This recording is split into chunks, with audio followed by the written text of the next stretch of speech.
Moving on to chapter 28। Chapter 28 of CrPC क्या कहता है?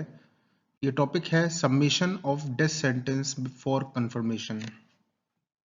इसका मतलब स्टूडेंट्स ये है कि जब भी सेशंस कोर्ट जो होता है वो डेथ सेंटेंस तक पार करने की उसके पास पावर होती है।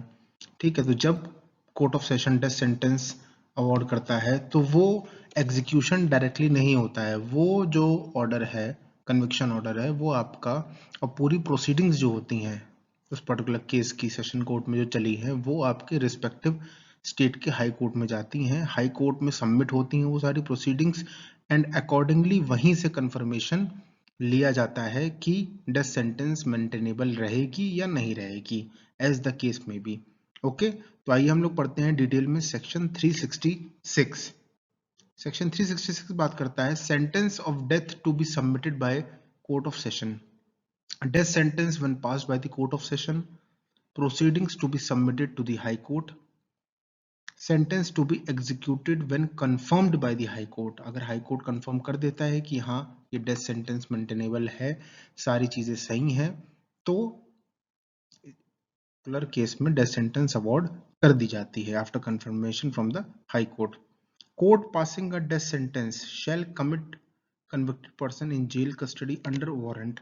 जिस कोर्ट ने डेथ सेंटेंस पास करी है वो तब तक, जब तक हाई कोर्ट का कंफर्मेशन नहीं आ जाता है, तब तक वो कन्विक्टेड पर्सन जो होगा वो जेल कस्टडी में रहेगा। Okay, moving on to section 367। 367 section बात करता है power to direct further inquiry और additional evidence to be taken. यानी कि जब कंफर्मेशन के लिए प्रोसीडिंग्स सबमिट की जाती हैं हाई कोर्ट में एक पर्टिकुलर केस की, उस समय क्या क्या चीजें सामने आती हैं वो सेक्शन 367 बात करता है। पहली चीज है when proceedings are submitted before the high court, accordingly if it thinks fit that further inquiry should be made. High court को लगता है एग्जामिन करने के बाद सारी प्रोसीडिंग्स को कि फर्दर इंक्वायरी इसमें होनी चाहिए इस पर्टिकुलर केस में, या फिर additional evidences to be considered bearing upon the guilt or innocence of convicted person। या तो फर्दर इंक्वायरी हाई कोर्ट को अगर लगता है कि होनी चाहिए, या फिर एडिशनल एविडेंसेस को हम लोग को एक बार टेकअप करना चाहिए, as the case may be। Accordingly, the High Court will make further inquiry or take such evidences itself, or the High Court may also direct the Sessions Court to take additional evidences और make further inquiry. या तो वो खुद से high court further inquiry initiate कर सकता है, या फिर एडिशनल एविडेंसेस टेक कर सकता है, या फिर वो सेशन कोर्ट को डायरेक्ट कर देगा कि आप हमारे बिहाफ पे एडिशनल एविडेंसेस को टेक करिए और या फिर फर्दर इंक्वायरी जो भी है इस द केस में भी इनिशिएट करिए। Okay, presence of convicted person be dispensed unless directed by the high court to appear. इसका मतलब स्टूडेंट्स ये है कि जब तक हाई कोर्ट ना बोले तब तक जो एक्यूज पर्सन है उसका पर्सनल अटेंडेंस की जरूरत नहीं है। ओके, उसकी पर्सनल अटेंडेंस से वो डिस्पेंस विद रहेगा at the liberty of the high court. जब हाई कोर्ट अगर डायरेक्ट कर देगा कि नहीं आपको प्रेजेंट रहना है during the proceedings, during the court hearings, तब वो अपीयर होना पड़ेगा। अंटिल और अदरवाइज उसकी पर्सनल अटेंडेंस डिस्पेंस विद रहेगी। Okay, coming on to section 368। 368 जो सेक्शन है वो हमारा बात करता है power of high court to confirm proceedings. Okay, high court upon submissions of proceedings before it may confirm the sentence or pass any other sentence as authorized by the law।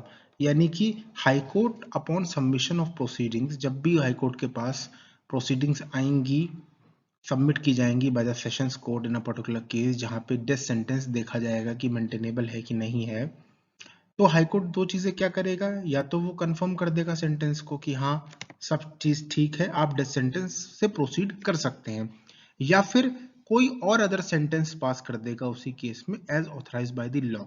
Okay, further more may annul the conviction, may order a new trial और an amended charge, या may acquit the person. इन दोनों के साथ साथ high court के पास ये 3 चीजें करने की भी पावर है, या तो वो कन्विक्शन को एन्यूल कर दे, या वो कह दे कि एक नया ट्रायल शुरू करिए, इसका फ्रेश ट्रायल शुरू करिए, नहीं दोनों पार्टीज का, नहीं किसी केस का, या फिर कुछ चार्जेस जो इम्पोज्ड हैं जिस पे ट्रायल आपका चला है और कन्विक्शन हुआ है, उन चार्जेस को अमेंड कर दे हाई कोर्ट, या फिर पर्सन को एक्विट कर दे, as the case may be. Okay, provided that no order of confirmation is passed until the period for appeal is lapsed or an appeal has been preferred till disposal, यानी कि order of confirmation high court से तब तक पास नहीं होगा जब तक या तो पीरियड ऑफ अपील लैप्स कर जाए, उसका लिमिटेशन पीरियड खत्म हो जाए एक्यूज का अपील फाइल करने का, या फिर अपील फाइल कर दी गई है, it has been preferred till its disposal, क्योंकि अपील अगेंस्ट कन्विक्शन भी लीगल राइट है एक्यूज्ड का, तो जब तक वो अपील पूरी प्रेफर होकर डिस्पोज नहीं हो जाती, या जब तक अपील का टाइम पीरियड लैप्स नहीं कर जाता, तब तक कंफर्मेशन हाई कोर्ट का आपका ऑपरेटिव नहीं रहेगा। ओके,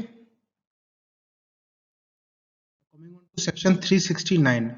369 सेक्शन क्या बात करता है? 369 सेक्शन बात करता है कंफर्मेशन और new sentence to be signed by 2 जजेस, यानी कि हाई कोर्ट के पास जब प्रोसीडिंग्स आती हैं कंफर्मेशन के लिए कि डेथ सेंटेंस अवॉर्ड की जाए या ना की जाए, जो भी है, ऐसे केस में when upon proceedings submitted before high court for confirmation of sentence और passing a new sentence, the order be passed by at least 2 judges of the high court should be passed and signed by them, यानी कि या तो उसी conviction order को confirm करने के लिए या फिर कोई नई सेंटेंस अगर पास करनी है, ऐसे एज द केस में भी, तो हाई कोर्ट के एटलीस्ट 2 जजेस का सिग्नेचर, साइन एंड सील उस पे होनी चाहिए और उनका कंसेंट होना चाहिए उस चीज पे।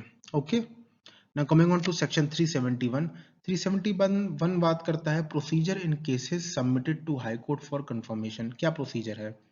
तो इसमें यह है when sessions court submits proceedings before high court for confirmation of death sentence, the proper officer of high court जो होगा without delay after appropriate order in such cases has been passed by the high court, send copy of the order with seal of the high court attested official signature to the court of session, यानी कि जब court of session proceedings को submit करता है before the high court, उस आपके क्या कहते हैं कन्विक्शन ऑर्डर को मेंटेन करने के लिए या फिर नया सेंटेंस अगर पास होना हो, जो भी चीजें होंगी, तो जो proper officer of the court होता है वो जो भी डिसीजन हाई कोर्ट का होगा उसकी एक copy of the order, sign and seal high court के साथ साथ एक copy of the order sessions court को ट्रांसमिट कर दी जाएगी, जिससे कि ये पता चलेगा कि हाई कोर्ट ने क्या डिसीजन लिया है। ओके,